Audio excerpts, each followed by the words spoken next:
Financial Sector Deepening Ethiopia's monthly knowledge series event has taken place at Hyatt Regency Hotel in Addis Ababa, with this month's theme focusing on consumer protection in a digital economy.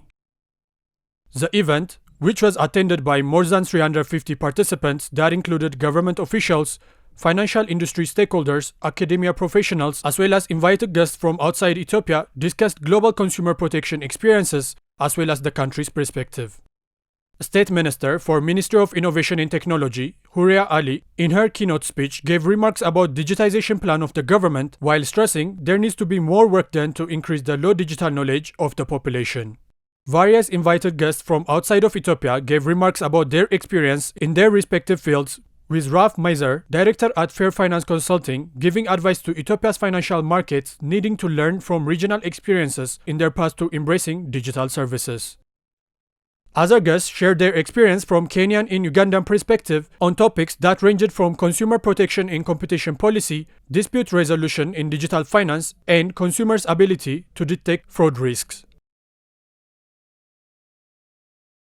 A panel discussion of industry stakeholders was also on the agenda, with a discussion focused on regulatory policy, legal perspective, and innovation from an Ethiopian perspective.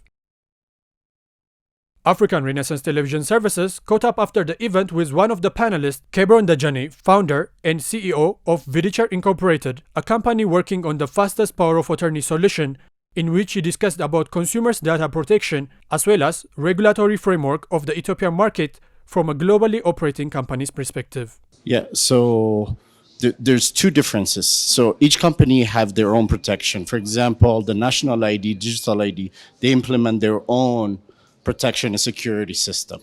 That project is one of the biggest projects that exists in Ethiopia, even bigger than the dam, in my belief.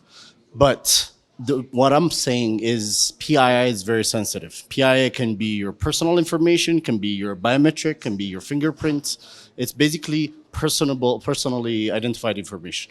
So that in general market, for the little guy that starts a social media, for a guy that starts a medical record, education transfer, all those things need to be regulated in terms on the level of security, the level of SSL that is required, the level of storage. Where is it stored, right? Is this storage in China or US or Europe, or the data has to reside in Ethiopia? The PII of the Ethiopian government service are done because we have a global service. So the global service is a cloud service that's happening globally. We have almost covering 168 countries. But once the data is at rest, it goes into the database of the Ethiopian system, whether it's the ministry system or the agency system, it gets stored there. Nothing gets stored on our end. That's number one priority. The second thing, the data infrastructure in Ethiopia needs to be developed. We need the AWS of Ethiopia here. I know there's few that are already started.